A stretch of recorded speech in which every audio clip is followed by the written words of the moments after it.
That's all we've been talking about. UCLA, 645. You ever been to a night game in Tuscaloosa? Wow. I'm getting chills right now. I can't wait.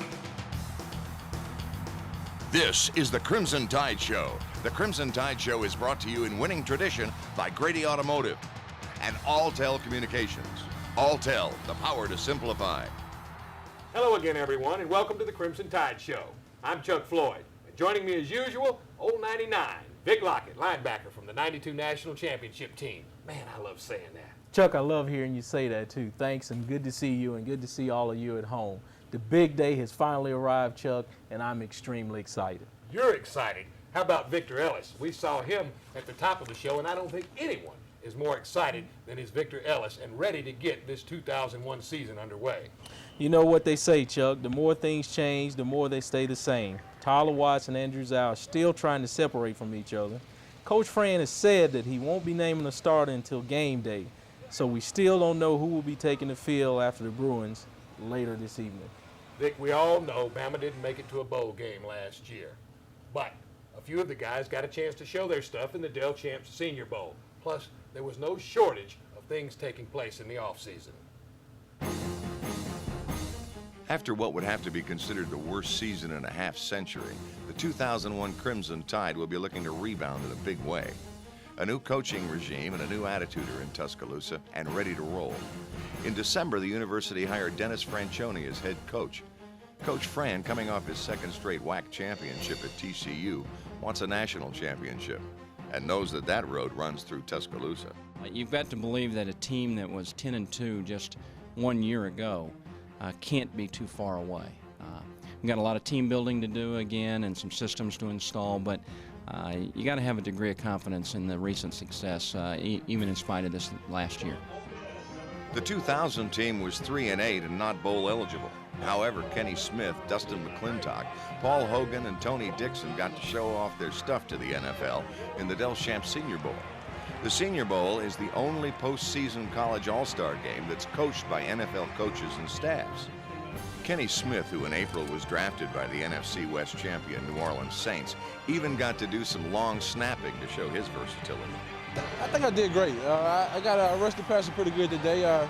Should have had a total about 4 sacks, but one got away from me and one was a 3-step drop. So I think I did a great job today as far as playing. It was a rough 6 days. They had us working real hard, but they got us doing a bunch of good stuff, such play-wise and meeting with other good players. So we had a lot of fun this week. We got seen by a lot of coaches from the NFL and whatnot. It's been a great experience, and I'm proud to be here this week. Springtime in Alabama means A-Day, and that means it's time to take care of some tradition. Last year's captains, Bradley Ledbetter, Paul Hogan, and Kenny Smith, were joined by 1999 captain Chris Samuels to place their hand and footprints in Denny Chimes concrete. Samuels had missed the ceremony last year because he was busy being the 3rd pick in the NFL draft. After the formalities, it was time for some spring football. As usual, 30,000 Bama faithful made the trip to Bryant-Denny Stadium to get a Bama fix. While just a glorified scrimmage, players get to put on the pads in front of the fans and do some hitting. Santonio Beard made his way into the end zone, and the kickers got to kick some field goals. Most impressive on this day was the defense, a swarming group that are being coached by new defensive coordinator Carl Torbush. Most everyone that dressed got to play. Our spring was really rough, and it was a real physical spring, and I haven't been through something like this before, but it made today's game real easy. It made it a breeze, and I kind of understand where Coach Fran is coming from now when he says that as hard as we work in practice, it will make the game a lot easier, because I didn't feel tired once today at all. Yeah, I mean, it took some time, but I realized, he's a hard worker, and if we work hard, he's had success at every level, every school he's coached. So therefore, if we keep working hard and buy in to what he's trying to teach us to do, then everything's going to be all right. This year we have a clean slate, and I believe that's the #1 positive thing, and we're a team with something to prove as opposed to last year. Oh, I felt that the defense played really well, and that we came off the ball like Coach Torbush wanted us to, and we performed to what the coaches wanted us to do on the defensive side of the ball. In August, Coach Fran, Victor Ellis, and Freddie Millens went to Birmingham for SEC Media Days. Media outlets from all over the conference gathered to hear the new Tide boss and some of his thoughts. Having a new head coach, it's very interesting. It's a transition from one philosophy to another, but we've done as a team, I think we've done a great job of adjusting to his style, his attitude. There's a spirit of camaraderie and teamwork that you build in there, in addition to the strength that helps you handle the grind of a season, helps you handle good football players across from you physically. We're going to take one game at a season, one game at a time, go through the season, see what happens. UCLA is the first and only game right now. We're preparing for them. We're not looking at Mississippi State, Tennessee, Auburn, just UCLA. We got some business to handle with them, and after we handle them, we'll go to Vanderbilt. I would love to have the respect of the nation as we had last year, being in the number 3 before the season starts. But in this situation, we're going to have to, in a way, gain the respect of the nation. We're going to focus in on UCLA. They have our full respect. If we had to play today, we would start Andrew, but there's a very fine line of difference between him and Tyler. I'm comfortable with playing 2 quarterbacks.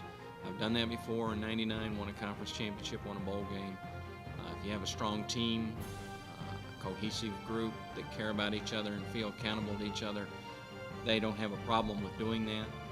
If you don't have those ingredients, it doesn't matter who the quarterback is.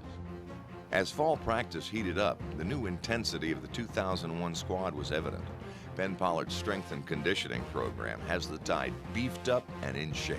You know, the thing I like, and that's the kind of defensive ends we like, tall, wiry guys, athletic guys that, you know, you look at him and say, well, he's a basketball player. If we can get a tall guy that's got athletic ability, can run, then I don't have any doubt that Ben Pollard in our strength and conditioning program will get them bigger and stronger.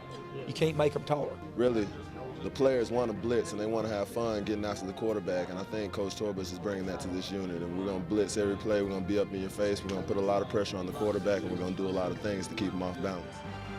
With hours running out until UCLA comes to Tuscaloosa, the 2001 Crimson Tide is ready for redemption. Yeah, I think Tyler's coming into his own. I think he's feeling a little bit more comfortable. Hopefully both of them can help us. I mean, we have a great shotgun package, not only with the passing game, but also with the running game. He was really discouraged at the fact that we were dropping the snaps last week, and so we went out there last week and really tried to improve on that, and we have really cut down on our fumbled snaps, you know, in the gun. So we have a great package out of that. We have a lot of good stuff that we can run. You know, no matter who's back there, we just come together and really start moving the team, and whoever's back there move the team and get us in the right plays, and hopefully we'll continue to do that. And you know, being number 2 going into the fall, however it goes, I'm gonna be ready and be prepared. I'm gonna prepare myself as a starter. Well, Chuck, I was at the Mobile, Alabama Bowl where Coach Fran's TCU team played for the 2nd consecutive year. And even though he's a disciplinarian, it was unanimous among the players that I spoke with that they would run through a brick wall for him, even though he worked them hard and he was tough on them. You know, I believe that Coach Fran has that type of persona, just a guy that you really can believe in. You know, it was just a year ago he took that same TCU team from the very bottom of the conference and moved them all the way to the top, and some 11 of those players have now moved on to the next level. Well, I, for one, am very glad that Coach Fran is in Tuscaloosa, and I think that this could be the beginning of something very special.